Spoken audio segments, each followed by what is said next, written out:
Donc bonjour, je vais on va vous présenter un travail, c'est un peu le rôle de ces matinales, un travail qui est exploratoire, on défriche dans les matinales. C'est-à-dire que ce sont des sujets, autant dans les avant-midi, on présente des travaux qu'on a faits, là le matin on présente plutôt des réflexions sur un sujet dont on est saisi, dont on se saisit. Alors c'est le cas de la parentalité. La parentalité, c'est un sujet de préoccupation. Et on a commencé à y travailler, ça a donné lieu à la rédaction d'un petit bloc-notes, petit bloc de réflexion de l'agence. Vous en avez quelques exemplaires sur le côté là-bas, qui est une réflexion assez conceptuelle. Moi, je vais intervenir dans ce propos introductif, vraiment sur, je dirais, en m'appuyant sur des concepts de la philosophie politique et de la sociologie.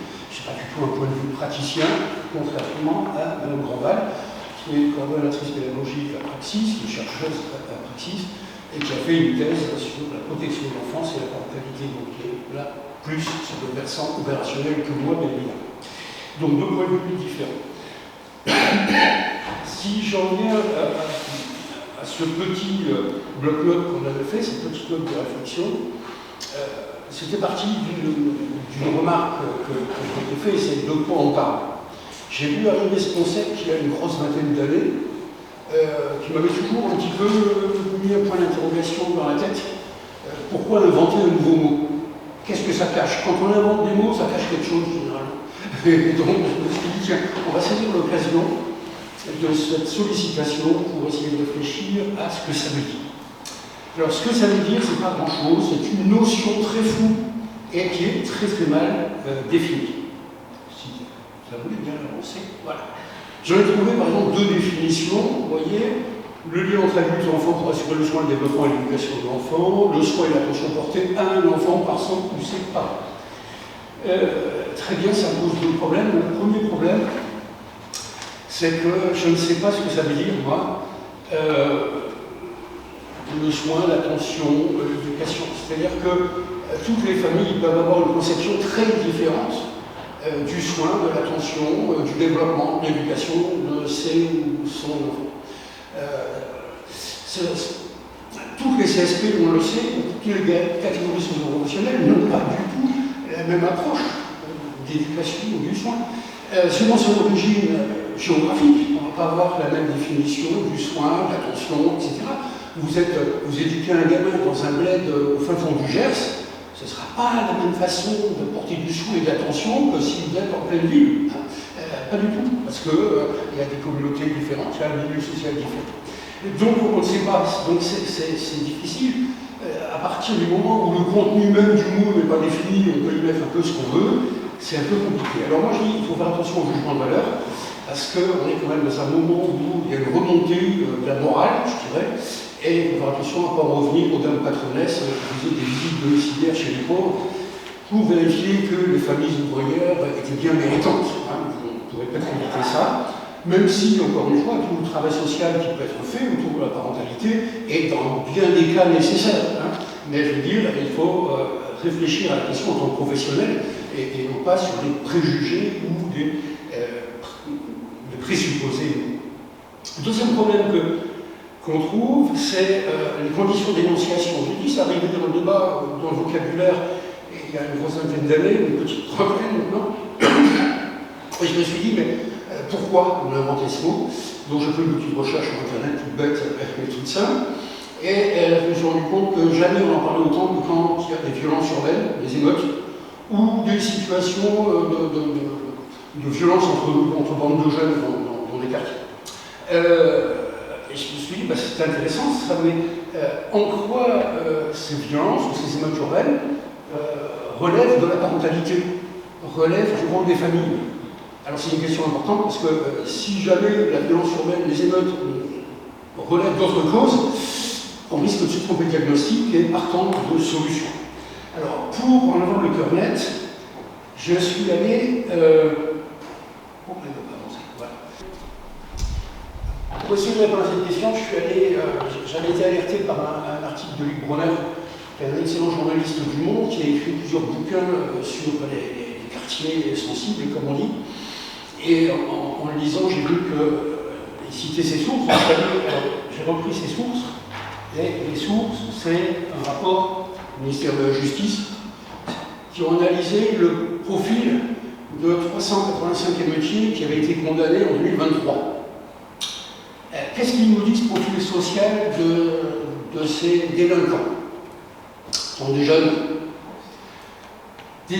hommes, 96%. Ce qui nous reste 4% de femmes. Et là, je me dis déjà qu'il y a un problème. Parce que si c'était un problème de parentalité, si la violence était due, par exemple, à une défaillance des familles, eh ben, ça devrait valoir pour les filles comme pour les garçons. Manque de bol, il y a des garçons. Ça pose un vrai problème. Ils sont de nationalité française. Ok. Mais ce qui est le plus intéressant, c'est qu'ils sont 67% sans aucun diplôme, des diplômes infrabac. 30% sans aucun diplôme et 67% sans le bac. Le corollaire, c'est qu'ils sont sans emploi ou au mieux employés, sont célibataires et sans enfants, et ils n'ont aucune motivation politique ou syndicale ou idéologique. Ce n'est pas du black bloc, vous savez, les bandanas d'extrême gauche qui cassent dans les manifs. Non, là, on est des gens totalement dépolitisés. Alors c'est un profil social qui devrait nous inciter à réfléchir quand même d'une manière un petit peu plus profonde sur les raisons pour lesquelles on assiste à un retour, je dirais, de la violence. Ça devrait nous inciter à réfléchir en sociologue. Pourquoi? Parce que cette situation-là, des jeunes en question, des jeunes hommes en question, c'est une situation qu'on peut aider en sociologie. On appelle ça de l'anomie sociale. J'ai vu les gens, tout simplement chez des jeunes, qui ne sont pas dans un collectif politique ou syndical, pas de collectif. Ils ne sont pas dans un collectif de travail, puisqu'ils sont inactifs pour beaucoup. Ils ne sont pas dans un collectif familial parce que, non, ils sont sans enfants, ils ne sont pas en couple, ils sont célibataires. Bref, ils ne sont pas dans un collectif de travail. Ça, c'est l'anomie, c'est-à-dire c'est typique des sociétés qui ne sont plus ou pas capables d'intégrer leurs membres. C'est l'un des pires risques qui ont été dénoncés par les sociologues avec constance depuis la fin du XIXe siècle, un risque soit de violence, soit de suicide. C'est l'une des causes qui avait été analysée par Durkheim dans le suicide. Donc, à partir de ce moment-là, il faut se dire, pourquoi on ne fait pas d'analyse sociale, d'analyse politique? Au lieu de ça, qu'est-ce qu'on fait? Eh bien, on va trouver 3 boucs émissaires.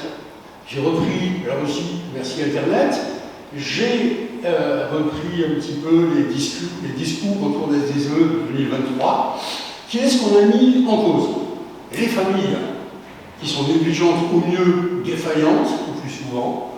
Les mères de familles monoparentales s'en sont pris, ils ont pris la totale. Incapables de s'occuper de leurs enfants. Bref, c'est de la faute des familles, et comme on dit famille, on dit femme, donc c'est la faute des femmes. Je caricature à peine les propos qui ont été tenus en 2023.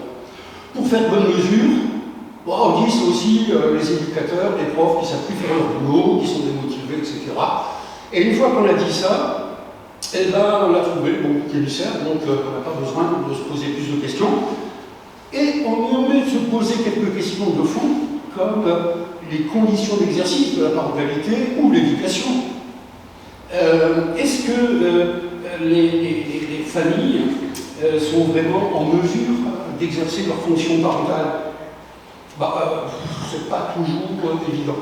Est-ce que les éducateurs sont encore en situation d'exercer leur fonction pédagogique dans des conditions correctes? C'est pas du tout évident. Ce qui m'a conduit à réfléchir un petit peu à ce qu'on pouvait attendre à la fois des familles et de l'éducation dans la philosophie politique. Les familles, alors là je suis reparti chez Platon, dans un petit opuscule qui s'appelle Le Politique, c'est un dialogue de Platon, et qui est très très intéressant parce qu'il nous dit des familles, il ne faut rien attendre en matière de morale publique. Tout ce qu'on peut attendre des familles, c'est la morale privée, c'est la civilité. Je ne sais pas si vous vous souvenez, pour les gens d'un certain âge comme moi, d'une chanson il y a longtemps, c'était les mouches tournées du bonjour à la madame. Voilà, ça c'est de la civilité, c'est-à-dire apprendre les règles de base de la vie en société.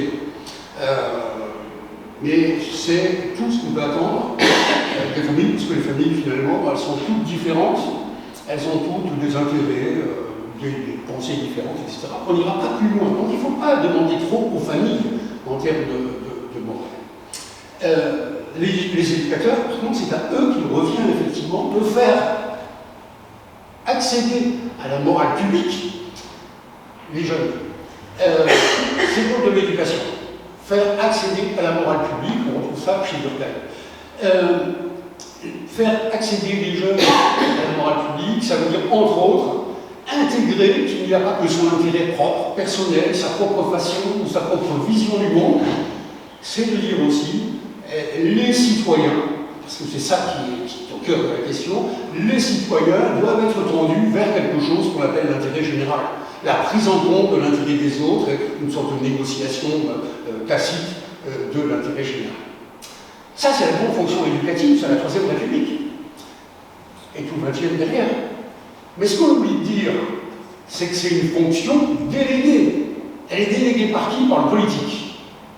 Alors le politique, ça peut être l'aristocratie athénienne chez les Grecs, ça peut être le Parlement, l'État républicain, mais cet État, ce politique, a une mission fondamentale, c'est de mettre en œuvre les conditions qui vont permettre de tisser ensemble des jeunes aux aspirations différentes, issus de milieux différents, aux capacités différentes, etc. etc. Ça, c'est la fonction centrale du politique. Tisser ensemble, le terme est de Platon, et tout son bouquin, tout son dialogue sur le politique est axé autour de cette métaphore du tissage. Il faut tisser les jeunes ensemble, les tisser pour que ce soit un tissu solide, mais qui reste souple pour pouvoir s'adapter, etc. C'est un texte magnifique. Donc c'est une fonction politique fondamentale qui est déléguée aux enseignants, alors aux éducateurs. Et la question de savoir, c'est est-ce qu'ils peuvent encore faire leur boulot aujourd'hui dans les mêmes termes? Eh ben non.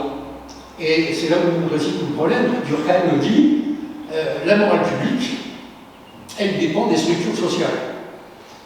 Si on a des structures sociales totalement défaillantes, eh ben, je ne pourrais pas avoir une morale publique très forte.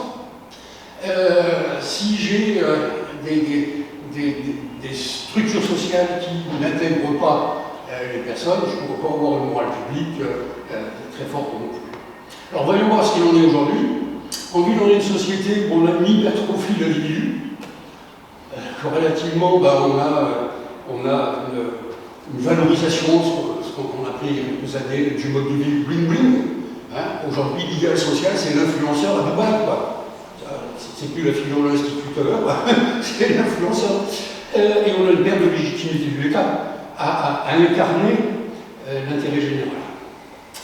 On a des modes d'agroupement, des façons d'être ensemble, de former des collectifs radicalement différents de ce qui prévalait jusque, on va dire, les années pratiquement 2000. C'est ce que Robert Boyer appelait la régulation monopoliste, c'est-à-dire que l'intérêt général était défini par négociation entre l'État, le politique, et puis les syndicats, les partis politiques, les grandes associations d'éducation populaire, etc., où on négociait l'intérêt général et où on avait des relais dans la société qui permettaient de diffuser un certain nombre d'idéaux à poursuivre collectivement, ce qu'on appelait le progrès, par exemple. Le progrès, aujourd'hui, on n'en parle même plus. Hein. On parle d'innovation, on ne sait pas ce que ça veut dire, s'il faut faire du neuf pour du neuf. Mais on se pose une question sur le progrès. Le progrès pour qui, pourquoi, comment, dans quel but, etc. On innove pour innover. L'éducation était un médium de la fabrication de cette morale publique. Et aujourd'hui, on a des nouveaux médias. Internet, c'est génial, Internet, moi je m'en sers tous les jours.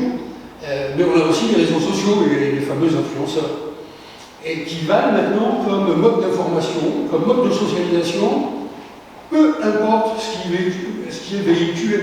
Vous avez des fake news, des infox, des contre-vérités totales, mais c'est pas grave. Jusqu'aujourd'hui, n'importe quelle opinion a sa propre valeur. Finalement, la valeur des scientifiques ici est la même qu'un influenceur de notre côté. C'est-à-dire qu'on a une concurrence des opinions, et on n'a plus de prévalence du savoir, par exemple, de la science. On la remet en question, on l'a vu avec les vaccins, on le voit aux États-Unis, on le voit ailleurs. Voilà, on a un problème de ce côté-là, et puis on a aussi des inégalités croissantes de culture, de patrimoine, de revenus, de conditions de vie et de statuts sociaux. Alors j'insiste là-dessus parce que je voudrais rappeler juste qu'on a 9 millions de pauvres en France, on a un pays très riche, hein, mais on a 9 millions de pauvres, et sur ces 9 millions, il y a 1 million de travailleurs pauvres. C'est-à-dire que vous bossez, mais arrivé le 15 du mois, ça passe plus. L'ascenseur social est en panne. Grosso modo, c'est ce que disent tous les classements internationaux de l'éducation. La France est un des pays qui limite le moins la reproduction des inégalités sociales. Grosso modo, vous êtes fils d'ouvrier, une fille d'ouvrier, vous serez ouvrier, vous-même et vos petits-enfants ont toutes les chances d'être ouvriers. Si vous faites partie des plus pauvres, pour arriver dans la moyenne ou dans la médiane de la société française en termes de revenus, il va vous falloir 25 générations, je rappelle, dans d'autres pays, on est beaucoup moins. Donc là, on a un gros problème. On a des structures sociales aujourd'hui qui divisent beaucoup plus qu'elles ne rassemblent. Et ça, c'est un gros changement par rapport à l'idéal républicain.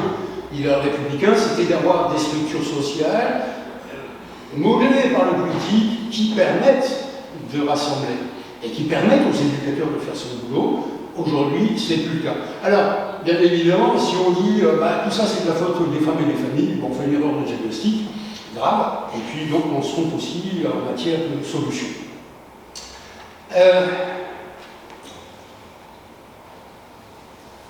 Je ne vais pas faire la démonstration ici, je pense que c'est plus au niveau de l'État qu'on peut aujourd'hui remédier à la situation, mais je pense que c'est au niveau local qu'on peut peut-être agir avec le plus de force.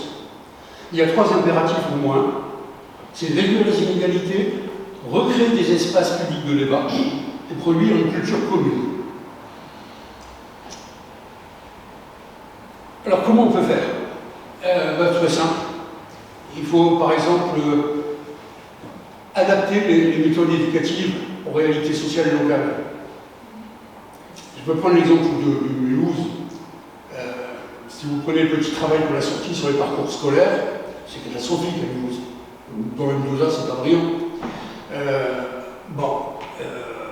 On peut aussi se dire que si j'ai des gamins qui sont issus d'un milieu social très défavorisé et que j'applique la même pédagogie qu'à des gamins, des enfants de familles très favorisées, un UPS comme on dit, un indice de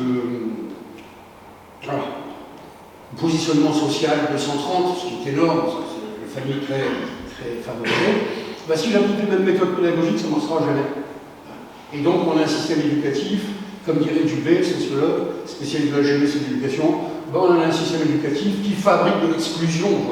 Au niveau local, il faut faire en sorte de viser l'excellence scolaire, y compris pour les gamins de familles défavorisées. Et je dirais qu'il y a les opportunités. Je sais que les enseignants se mobilisent, s'interrogent sur leur pratique.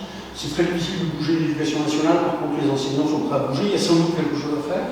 Même chose sur l'extrascolaire, il n'y a pas que l'école dans la vie, il y a d'autres médias dans l'extrascolaire. On peut aussi faire des choses, on peut favoriser des pratiques, par exemple scientifiques, des méthodes ludiques et pédagogiques dans l'extrascolaire, ça donne des résultats extraordinaires. On peut réfléchir à l'offre culturelle et à l'accès à la culture. Moi, je suis frappé par le fait que la culture, dans les années 70 ou 80, même après-guerre, on va dire, quand on crée le Festival d'Avignon, c'est quoi? C'est, pour les mouvements de gauche, la culture, c'est un outil d'émancipation. Faire « je suis ouvrier, mais mon avenir, c'est pas là-dedans », c'est d'arriver aussi à des formes d'expression de soi, à des formes d'ascension sociale. Si on était plus conservateur ou plus de droite, la culture, c'était un moyen de former une identité collective. Mais vous voyez, la culture avait et un but un peu instrumental. Et c'est intéressant parce qu'aujourd'hui, qu'est-ce que c'est la culture? Comment on programme des événements culturels? On programme des événements culturels de manière simple. Qui je vais faire venir pour avoir un maximum de visiteurs, voire de touristes? C'est-à-dire que le critère d'évaluation de la politique culturelle, c'est combien d'unités, combien de dépenses dans les restaurants, etc. etc. C'est-à-dire que la culture aujourd'hui n'est plus un outil, j'allais dire, d'une politique, un outil politique d'émancipation ou de formation d'une culture commune. Non, c'est un outil de l'attractivité du territoire. On programme n'importe quoi sans savoir quelles pourraient être les attentes du public local. Ce qu'on peut encore faire, c'est créer des conditions pour que la parentalité ne soit pas obligée. Moi, j'ai un cas très bête, mais une femme qui élevait seule son gamin, elle partait travailler à l'hôpital le soir à 5 h quand son gamin entrait de l'école. Oui, d'accord, on l'a vu aussi pendant le Covid, c'est-à-dire que vous retrouvez toute une famille dans un tout petit appartement.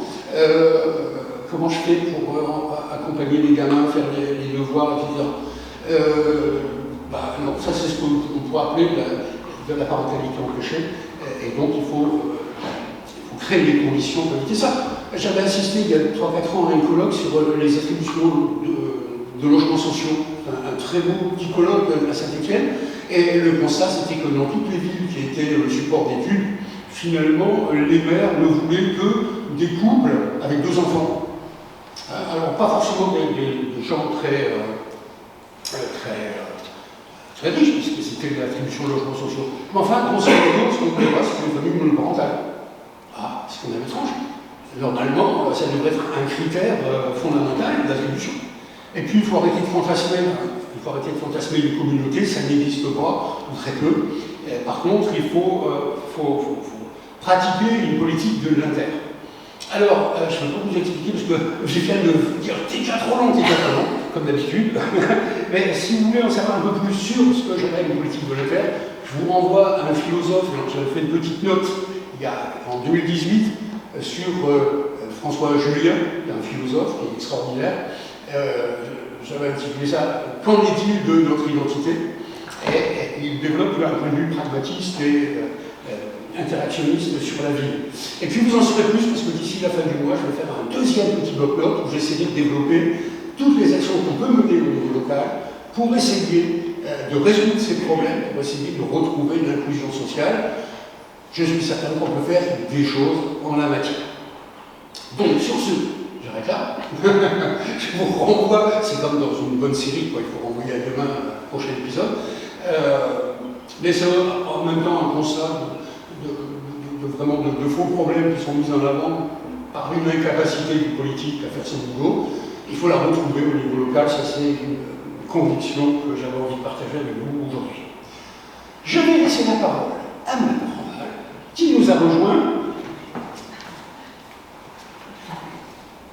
et donc qui va nous donner un autre point de vue.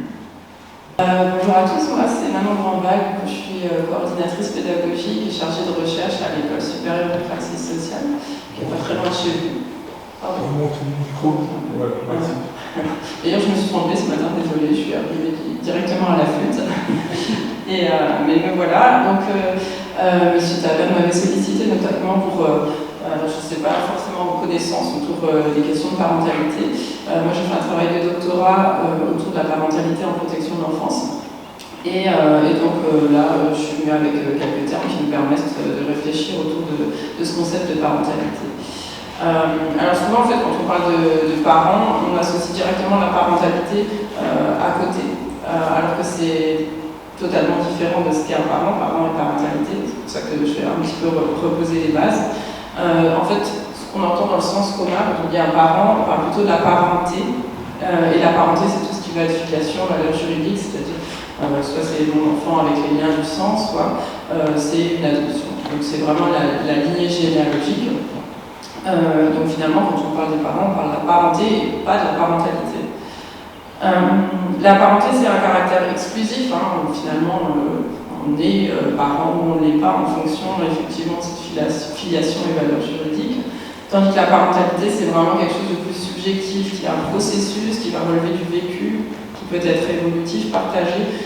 Donc, voyez la différence, on n'est pas tout à fait sur les mêmes dimensions. Parenté plus un état de fait, finalement ça on n'a pas d'impact dessus véritable, tandis que la parentalité c'est vraiment effectivement le processus qui va mener au fait de se sentir parent, on pourrait plus dire se sentir parent. Donc ça vient faire un petit peu lien avec les propos de Dolto qui disent on n'est pas parent, on le devient. Finalement cette parentalité c'est tout ce qui va se passer au fur et à mesure pour que le parent se sente parent et se transforme dans sa parentalité au fur et à mesure. Le terme parentalité, ça a été au tout début un petit peu introduit par Racamier avec le concept de maternalité. Tous les penseurs qui ont pensé dans ces époques-là rattachaient tout à la mère souvent. Et parentalité, c'est vraiment un petit peu plus apparu dans les années 1999 avec Didier Ozel, qui est un psychanalyste et qui faisait partie d'un groupe de travail qui avait été créé par le ministère de l'Emploi et de la Solidarité vers 1994 pour vraiment réfléchir à cette question de la parentalité et notamment dans le contexte de placement des enfants. Alors peut-être que c'est redit pour vous, mais en tout cas c'est bien de redire quelque chose de ce concept de parentalité. Alors c'est vrai que ça date un peu, mais en fait c'est toujours très d'actualité. Il avait été pensé de manière simple et qui permet d'avoir vraiment une vision sur cette question de la parentalité. Moi j'aime bien le retravailler autant avec les étudiants qu'avec les équipes. C'est vrai que ces derniers temps c'est des questions qui sont au cœur des pratiques. Je suis appelée aussi à divers endroits, même au niveau national et dans divers contextes. Cette question de la parentalité, c'est vraiment quelque chose qui est au travail avec les équipes. Et cette notion, elle a été contextualisée, mais elle permet très concrètement de se dire en tant que professionnel comment je travaille avec les familles. Alors Didier Uzel nous dit qu'il y a 3 dimensions de la parentalité. La première, ça va être tout ce qui est exercice de la parentalité, ce qu'il appelle l'être parent. Et là, ça se rapporte à tout ce qui est autorité parentale, les dimensions qui vont être extérieures aux parents, sociales, culturelles, tout ce qui est normatif. Donc très concrètement, c'est finalement des parents en France, c'est différent d'être parent en Norvège, au Maroc, au Japon. Il y a tout un contexte culturel, un contexte social qui fait que dans un pays ou à l'autre, on ne va pas être le même parent par le contexte qui nous entoure. Et également, on n'est pas le même parent actuellement, qui a 10 ans, qui a 50 ans, parce qu'il y a d'autres normes qui transitent autour de ça. Alors il y a à la fois des choses qui vont être posées au niveau juridique, qui vont encadrer l'autorité parentale, etc. Mais il y a aussi tout ce qui va être très normatif et inscrit dans la société. Par exemple, il y a quelques années, quand un enfant nous faisait une crise dans un magasin, peut-être que la norme, ça aurait été de le recadrer, voire lui mettre une gifle, parce que c'était ça qui était attendu de la société, du bon parent, tandis que maintenant, vraiment, on est dans toute autre chose par rapport à cette manière d'être parent avec son enfant. Également sur plein d'autres sujets qui vont être l'alimentation, le sommeil. Moi j'aime bien aussi redire aux équipes à qui je forme de bien se questionner sur cette question de l'exercice de la parentalité, parce que quand on travaille avec les familles, on est traversé nous-mêmes par des normes, qu'on soit parents ou pas, parce qu'on a tous été enfants d'eux, et on a tous une image de ce qu'est le bon parent ou le mauvais parent. Et ça passe dans nos filtres, et comment on prend ce recul par rapport à tout ça. Et par exemple, un exemple très concret aussi, j'avais travaillé avec des puéricultrices en PMI qui faisaient des rapports quand il y avait des situations délicates dans les familles. Et puis une puéricultrice va mettre dans son rapport, l'enfant il dort avec 5 autres enfants dans sa chambre. Une autre puéricultrice interpelle en disant en quoi c'est problématique, en quoi ça doit apparaître dans la situation de danger au vu du contexte culturel, est-ce que ça met réellement l'enfant en danger. Donc finalement, selon nos normes, nos vécus, ça va se traduire différemment aussi professionnellement. Et on sait, de toute façon, même dans les rapports qu'on peut faire, qu'on n'écrit pas la même chose, qu'on a chacun un filtre. Mais ce qui est intéressant dans la parentalité, c'est toujours de se recentrer finalement sur les besoins de l'enfant. pour essayer de mettre à l'extérieur ces normes qui peuvent nous traverser à chaque fois parce qu'on a été nous-mêmes enfants, voire on est parents, voilà, il y a des choses qui d'emblée, de toute façon il faut se le dire, qui d'emblée nous titillent, on se dit oh, il y a cette famille, voilà, ça nous interpelle par rapport à notre propre vécu, mais comment j'arrive à m'extirper de ça. Et moi, souvent, je dis la manière de s'en extirper, c'est de se dire comment va l'enfant, est-ce que ses besoins sont respectés, est-ce que le fait qu'il dorme avec 5 autres enfants dans la chambre, c'est une atteinte à tel ou tel besoin. Donc voilà, ce qui est important aussi dans les équipes, c'est de recentrer vraiment sur ce côté-là, pour ne pas tomber dans des jugements, croyances et autres par rapport à la parentalité. Donc premier point, exercice de la parentalité, ça peut être aussi quelque chose à travailler avec les parents. Finalement, des fois on se rend compte, et souvent on se rend compte que les parents ils veulent bien faire aussi, mais ils ont aussi tout ce bagage, parfois culturel, parfois ils n'ont pas forcément connu, notamment dans les situations de protection de l'enfance, ils n'ont pas forcément connu des figures parentales qui étaient en tout cas qui prenaient soin d'eux, correctement, en tout cas en respectant leurs besoins. Deuxième point dont il nous parle, c'est l'expérience de la parentalité. Là, c'est se vivre parent. Là, c'est tout ce qui va être les processus de construction subjective, l'appropriation de son rôle, les remaniements psychiques. On est vraiment sur la dimension psychologique de la parentalité. C'est-à-dire que c'est comment je vais me construire petit à petit en tant que parent. Ça commence finalement dès l'enfance, comme je disais, on a eu des parents, donc des rôles parentaux qu'on a pu voir dans notre propre enfance. Et puis après, ça va bouger, c'est-à-dire que je vais, en tant que maman par exemple, je vais tomber enceinte, j'imagine un enfant, après j'accouche, l'enfant n'est pas tout à fait celui que j'avais imaginé, donc voilà, c'est toutes ces choses-là qui viennent remanier le rôle du parent. Et puis au fur et à mesure, aussi que l'enfant grandit, j'avais imaginé les choses autrement, et puis finalement, en effet, c'est pas comme ça.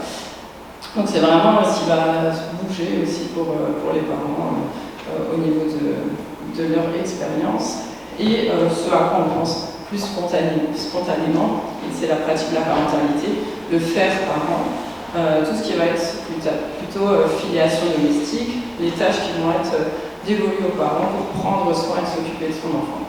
C'est-à-dire voilà, à la fois tout ce qui est nursing, comment je porte mon enfant, comment je le nourris, toutes ces choses-là dans la petite enfance, mais ça va être aussi des choix. Est-ce que je vais mettre mon enfant dans une école publique, une école privée, voilà, c'est tous les éléments qui vont concourir finalement à l'éducation de l'enfant, mais plutôt on peut toucher tout ce qui est vraiment à l'inverse des deux points avant qui sont plus auxquels on ne pense pas forcément, qui sont un peu plus, je ne sais pas dire dans les nuages, mais voilà, la pratique c'est le très concret de la parentalité. Et du coup, en fait, ces dimensions-là, il parle de ces trois dimensions, mais ce qui est intéressant, c'est comment on les fait dialoguer aussi, et comment, en tant que professionnel, on n'en oublie pas l'une ou l'autre, et on se dit, il y en a qui ont des impacts les unes sur les autres. Alors, on entend pas mal, là je vous ai un peu répertorié souvent les termes qu'on entend pour la parentalité. Alors, coparentalité, pluriparentalité, monoparentalité, beau-parentalité, homoparentalité, grand-parentalité. En fait, il y a tout un tas de mots qui apparaissent avec ce mot parentalité derrière. En fait, ce qu'il faut retenir, c'est que finalement, vraiment la parentalité, c'est la question du processus de développement de la parentalité avec ces trois axes.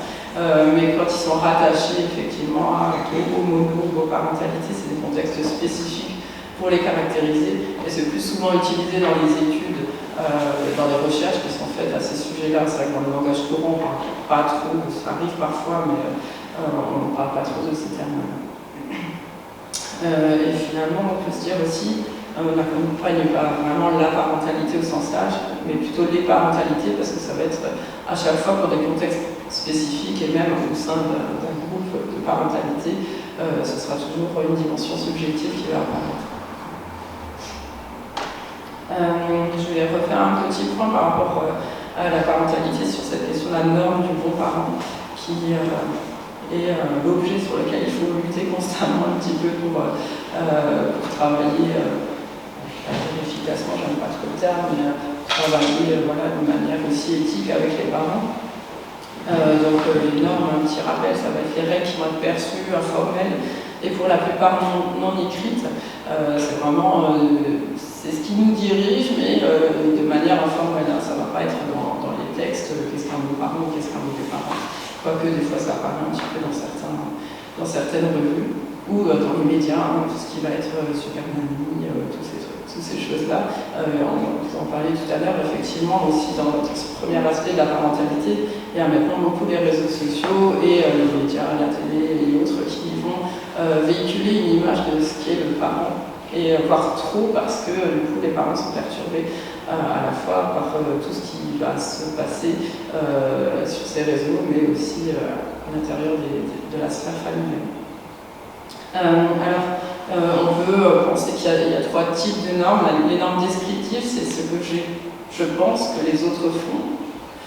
Ça peut être cette question aussi des réseaux sociaux, hein, quand on présente sa belle famille, quand on voit les mamans qui s'habillaient avec de la même manière que leurs enfants et tout ça. Je pense, moi, en tant que parent, que voilà, la famille, c'est ça, parce que c'est ce qui est véhiculé aussi par ces médias. Il y a les normes injonctives qui vont être ce que je pense que les autres approuvent. Je vais peut-être faire comme ça. Dans la sphère privée, je vais faire d'une manière, et dans la sphère publique, je vais faire autrement, parce que là, il y a du monde qui peut me regarder. Et les normes morales, ce que je pense être la bonne chose à faire. Et c'est intéressant aussi d'avoir ces 3 éléments en tête quand on travaille avec les familles, et de creuser avec elles un petit peu comment elles se situent par rapport à ces normes, qui sont attachées effectivement à comportement, croyances, attentes. Et enfin, j'ai 5 minutes encore. Comme ça, je laisse du temps pour discuter. Un concept que j'aime bien introduire et que j'ai travaillé notamment dans le cadre de ma thèse pour travailler la question de la parentalité.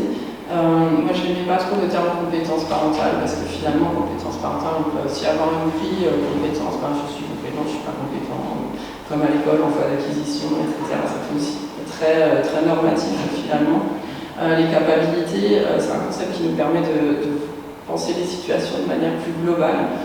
Ça a été introduit par ce monsieur qui a parti à Seine, déjà il y a un petit moment, en 1979, qui est un économiste. Alors lui, il a travaillé beaucoup sur les questions de PIB, de comment les pays sont, de comparaison des pays par rapport à leur développement. Et il s'est dit, en fait, ces indicateurs, ça ne veut pas dire grand-chose. Et donc, lui, il se dit, un pays est développé, évolué à partir du moment où ses citoyens disposent d'un certain nombre de capacités. Et donc, les capacités, c'est à la fois composé de ce qu'il appelle les potentialités et des capacités. Les potentialités, c'est tout ce qui va être les ressources dont disposent les personnes. Donc là, lui, il dit capital financier, physique, humain, social, et les capacités qui vont être plus, effectivement, les ressources internes, caractéristiques personnelles et opportunités sociales. Il faut vraiment croiser ces dimensions pour se poser la question quel choix s'offre à l'individu pour diriger librement son existence. C'est toute une manière différente de voir finalement ce qu'est un pays riche, un pays développé. Donc lui, il dit finalement, voilà, plus le pays est développé, plus les personnes ont de capacités. Il parle dans un de ses ouvrages d'un exemple concret, le droit de vote des femmes en Inde. Il se dit, voilà, le droit de vote des femmes en Inde, si c'était juste une case à cocher, c'est bon, le pays est développé sur cet aspect-là. Mais non, est-ce que les femmes ont véritablement la capacité de voter ? C'est-à-dire, est-ce qu'elles accèdent au bureau de vote ? Est-ce qu'il y a un bureau de vote qui a des kilomètres, elles n'ont pas forcément de moyens de transport ? Est-ce que les élections sont organisées un jour de semaine où elles doivent travailler ? Même, est-ce qu'il y a plusieurs partis politiques ? Parce que si il n'y a qu'un seul parti politique, est-ce qu'on a véritablement la capacité de voter ? Voilà, c'est toutes ces questions qui se posent derrière en se disant, finalement, les droits, ils ne suffisent pas pour être égaux. Il y a la question des capacités, donc de tout ce qui va entourer les personnes pour bénéficier de ces droits. Et donc, les capacités, ça nous permet de réfléchir en termes de parentalité empêchée, c'est-à-dire quels sont les empêchements qui ne permettent pas aux parents d'exercer leur parentalité. C'est aussi une autre manière d'aborder les choses en tant que professionnel, de ne pas se dire bah, c'est des difficultés, non, il y a des empêchements. Des empêchements, c'est-à-dire qu'on peut éventuellement lever ces empêchements. Est-ce que c'est des empêchements qui se situent au niveau financier, au niveau social? Par exemple, très concrètement, les professionnels ils vont nous dire ah ben, moi je fais un café des parents, mais ils ne viennent jamais. En fait, on se rend compte qu'un parent il doit prendre 3 bus différents, faire un trajet de 2 heures pour venir. Mais finalement, ça on peut dire c'est aussi un empêchement au fait de venir. Donc, quand on prend la situation parentale à travers ce prisme-là, ça permet de nous dire qu'il y a tout un contexte qui fait que le parent peut être empêché ou non dans sa parentalité. Et ça nous permet aussi de ne pas d'emblée tomber dans des jugements, opinions et croyances, mais de se dire qu'est-ce qui entoure finalement le parent. Et effectivement, penser à la place des parents en termes de ressources et de vulnérabilité, quelles sont les ressources dans leur environnement, quels sont les points de vulnérabilité, et nous, en tant qu'établissement, quelles sont les ressources qu'on leur offre pour parvenir à une parentalité potentielle. Voilà. Merci. Merci beaucoup, merci. Moi, ce que je retiens, c'est vraiment, on a 2 approches différentes. Plus historique, mais effectivement, c'est l'intérêt de cette non-définition pratiquement de la parentalité. Il faut mettre des couches différentes pour réussir à approcher le problème, mais vraiment faire attention aux normatifs qui est potentiellement derrière les pratiques. Et ça, c'est très important. Effectivement, Amartya Sen, c'est vraiment un économiste assez génial, parce que ça veut dire, comme vous l'avez dit, il a beaucoup travaillé sur les pays de développement dans l'un, et il a eu vraiment l'intuition qu'il ne suffit pas de déclarer des droits. On peut toujours dire les femmes, les familles, les citoyens ont le droit d'eux, d'accord, mais entre avoir le droit d'eux et être capable de le faire, c'est encore autre chose. Et avant d'aller porter un jugement, de dire ah c'est une famille faillante, les femmes monoparentales qui sont incapables de faire leur boulot de parents, peut-être regarder dans quelle situation les structures sociales, l'ensemble de l'organisation sociale les met en situation de faire ou pas. Et je trouve qu'on a 2 approches qui se rejoignent très bien. Donc je vous remercie beaucoup pour cette approche-là. On va laisser le temps aux questions, aux remarques. Oui. Moi, je trouve très bien votre définition aborder la parentalité sous le forme exercice, expérience et pratique. En ce qui me concerne, professionnellement, j'ai affaire à des parents qui sont souvent en grosse difficulté parce que leur famille s'est déstructurée par les comportements des enfants qui viennent peut-être parfois aussi de cette difficulté de vivre une expérience de parent et d'arriver à l'exercer et de savoir comment se positionner. Et je trouve que c'est actuellement une des grosses difficultés qu'on a. Quand ces parents, à un moment donné, pourquoi l'enfant, en quelque sorte, leur échappe, pourquoi ils n'arrivent pas à le rattraper, comment reconstruire un cadre familial où c'est pas destructeur, leur vie fonctionne à peu près correctement. Et je trouve que là, dans cette pratique-là, c'est très très compliqué. Et en même temps, arriver à... Et ça demande de mettre en œuvre beaucoup d'actions, souvent au niveau politique. Ça a un coût énorme de remettre ça en place, de reconstruire le projet de famille, en fait. Reconstruire le projet de famille, ça a un coût énorme, et je pense que c'est vraiment effectivement une politique, quelque chose à plusieurs dimensions. Il y a des dimensions sociales de la mère qui vit seule. Comment peut-elle réussir à exercer son rôle de maman, etc. Enfin, je veux dire, c'est extrêmement complexe et c'est vraiment des enfants, des familles qui ont besoin d'être accompagnés et de trouver du soutien dans des structures effectivement mises en place, à mon avis, localement. Après, la question d'expérience de la parentalité, c'est aussi souvent le point qui est le plus compliqué à travailler. Parce que ça touche à notre identité. Moi, le plus fou. disais, l'expérience, c'est souvent quelque chose qui est le plus difficile à travailler, le plus long. Et malheureusement, on n'a pas toujours le temps aussi maintenant dans les établissements. Les professionnels sont en difficulté par rapport à la possibilité de travailler sur cette expérience de la parentalité.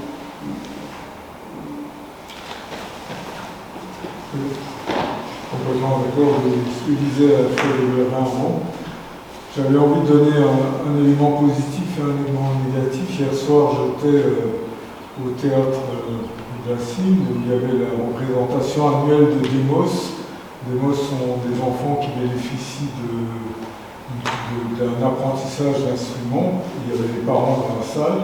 Et c'était un bel exemple d'une articulation entre le social et l'individuel et l'intrafamilial qui donnait manifestement un résultat chaleureux et positif pas seulement pour les enfants mais aussi pour leur famille. Après, ce que j'ai beaucoup aimé votre exposé, en même temps il est assez peu contradictoire, c'est-à-dire qu'il ne rend pas totalement compte des bagarres qui se déroulent actuellement sur le champ de ce que doivent devenir les individus depuis qu'ils sont enfants et qu'ils deviennent adultes de manière caricaturale. On a retrouvé finalement un mode d'utilisation des jeunes hommes actuellement, puisque la guerre a repris un peu partout dans le monde, puisqu'en fait, au XIXe siècle encore, c'est un mode de calmer les garçons, les adolescents, dont on ne savait pas trop que faire avec les lois économiques. Et d'un autre côté, le reste de ce qui est ce que l'on a eu la chance en France d'avoir pendant 30 glorieuses, d'essayer effectivement que socialement et familialement, on avance dans la culture, la manière de vivre socialement ensemble. J'avais un autre élément à donner. Comme vous disiez que ça touchait 93% des hommes, oui, si vous ne prenez que la connotation violence, agitation, etc. Mais sinon, si vous prenez par exemple en termes de santé, de surcharge pondérale, d'autres affections, vous pouvez retrouver que l'effet d'une éducation parentale perturbée par toutes ces causes sociales, etc., toucher aussi, mais de manière différente, les femmes, les hommes, les filles que les garçons, avec peut-être aussi la place de suggestion plus grande qui est donnée. En fait, on se retrouve à trouver finalement un petit chemin pour amener des éléments permettant ce renforcement des compétences familiales, dans un moment où aussi, dans les moyens financiers qui sont alloués, c'est pas sûr que c'est réellement socialement la priorité.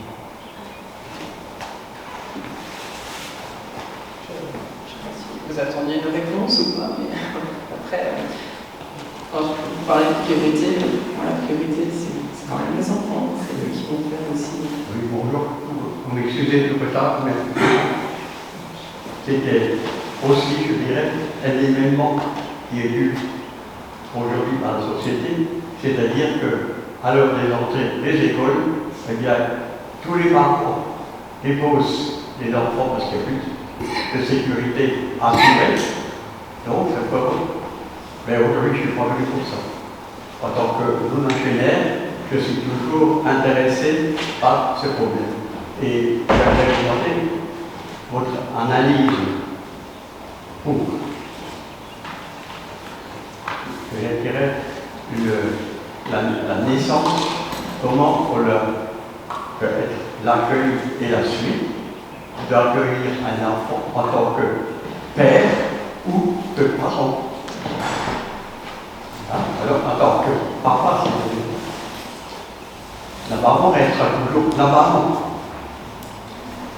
Mais je dirais, la vie du bébé qui naît peut avoir aussi son influence, s'il est né, le comportement d'un papa ou d'un parent. Oui, après le terme parentalité aussi, c'était effectivement, c'est vrai que des fois j'ai dit la mère là, quand elle est enceinte, mais aussi quand finalement le papa vit aussi tous ces remaniements à l'œuvre, il est effectivement concerné aussi par ces trois aspects. C'est ça que vous vouliez dire.